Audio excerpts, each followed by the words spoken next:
Dad passed away last night. Dad passed away last night. I'm sure if you'd been able to get back in time, we'd have been able to patch up a few differences. 20 years is a long time. You've probably changed. We've all changed, I guess. I'm sure that Dad would want me to tell you he's forgiven you for what happened 20 years ago. And that he wished he'd been more understanding when you needed him. Look, Mr. Reynolds, I know you need those prisoners working here, but... Well, go on. They've been stealing from you ever since they arrived. Oh, that's impossible. I found out the time and the place for the next drop, I think they'd call it, if you want proof.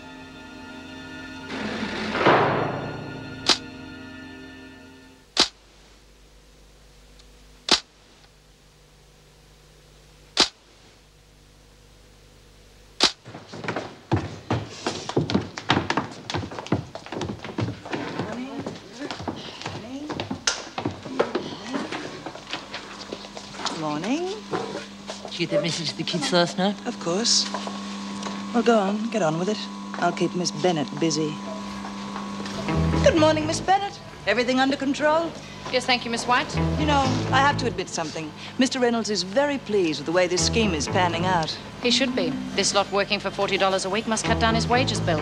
Oh, well, I mean, surely it gives the women a chance to prove they're not no-hopers. This charade proves nothing, Miss White.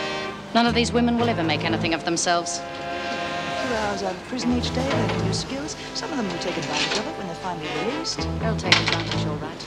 Won't be long before one of them does something, and that'll be the end of Mr. Reynolds' precious little scheme. Oh, but don't you think you're being a bit unfair? I mean, look at these production figures. Well, they're much higher here than anywhere else in the factory. That has to be a point in their favor. The production figures don't interest me in the slightest. But you're forgetting one thing. They're criminals. They'll revert to type sooner or later. Really, Miss Bennett, Burke! What are you doing in here? Well, it's my turn to make the tea, Miss Bennett. You'll make tea at the proper time, not when you feel like it. Now get back to work. Sorry, Miss Bennett.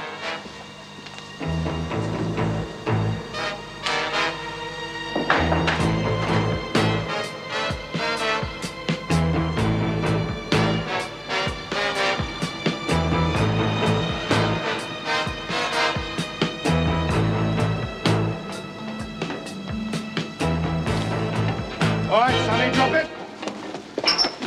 Back off! Oh, damn it, a paper!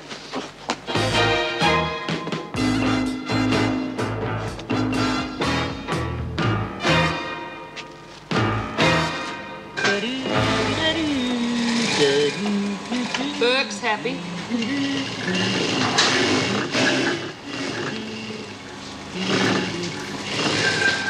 Not anymore, she's not.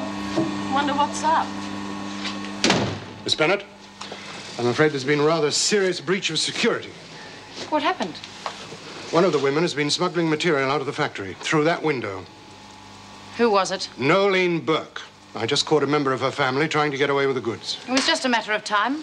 Well, Mr. Reynolds, that's the end of the work scheme. No, just a moment. I'd be quite happy to forget the incident if you tighten up security. What makes you happy, Mr. Reynolds, is beside the point. Miss Meadows? All right, pack up. What? You're going back to Wentworth, where you belong. Why?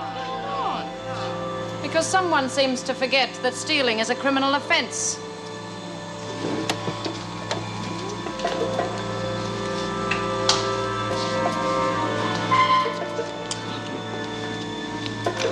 Bad luck. What happened? I wish I knew. But somehow Reynolds got wind of it and sprang her kid brother.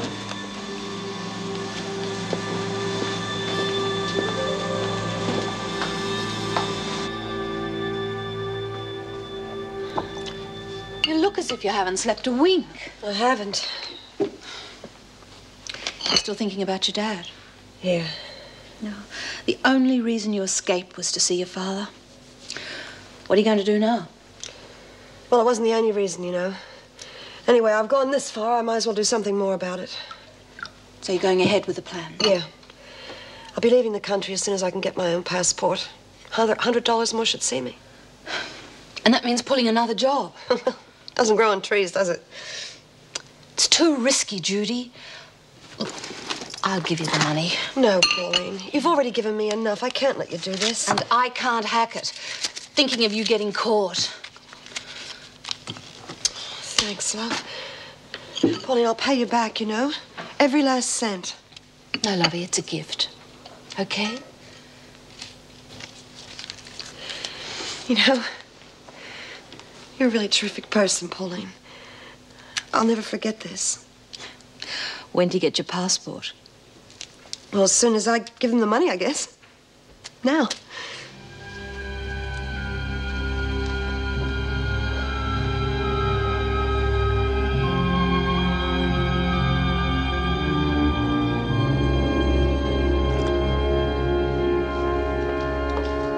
Have you seen Paul Reed, Mrs. Jackson? No, I haven't. Well, apparently he hasn't arrived.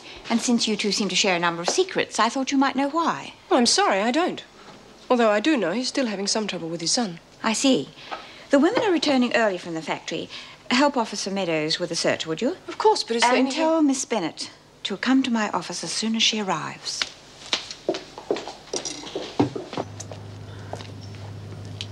Good day. G'day, lady.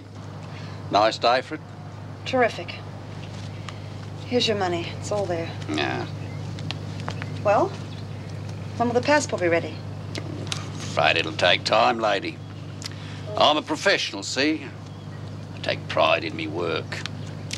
Some of these bludgers who get onto the lurk nowadays, they don't know B from bull's foot.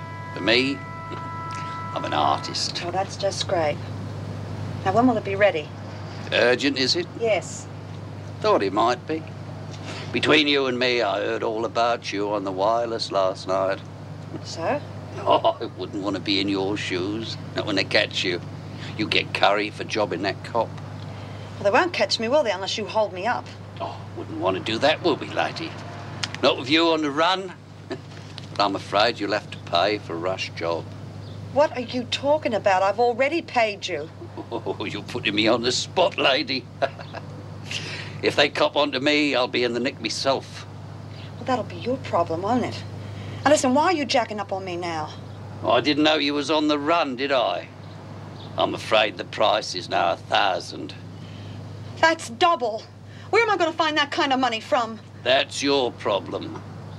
But that's the price. And you'll have it first thing in the morning.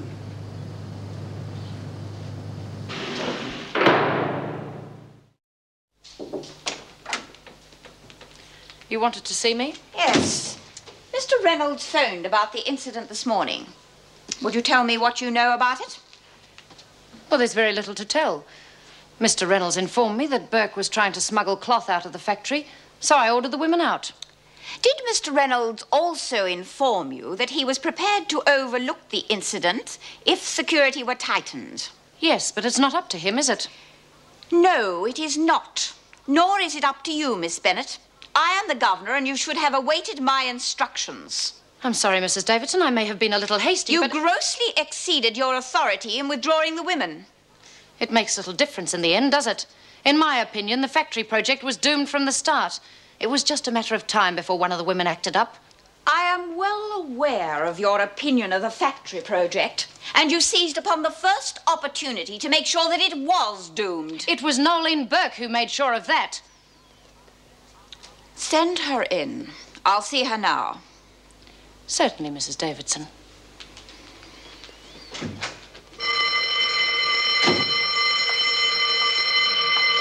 Oh, I don't know why we all don't crack up. I've got bells ringing in my head. So what's new? It's better than being at the factory, though. Well, you might be better off not being mauled by that Vince creature, but I'd put up with an awful lot of it out of this joint. Oh, come on, B. You'll get out of the factory sooner or later. What are you lot doing here? Our mate Burke hauled a Swifty and got sprung. What? What did she do? Don't know exactly, but Vera said it was stealing. You don't know that for sure. It's a dead cert after what that Kay White said. And also, she got locked in a cell the minute we got back. Oh, she's in her cell, is she? Hold your horses. Don't you see? Burke's out of it. Now it's your chance to go. She come down last shower, bird brain. After Burke's little stunt, none of us will be going to the factory. She's blown it for everyone. Well, when I find Burke, she's gonna wish she was dead. I would like an explanation, Burke. Mr. Reynolds believes you are stealing from the factory.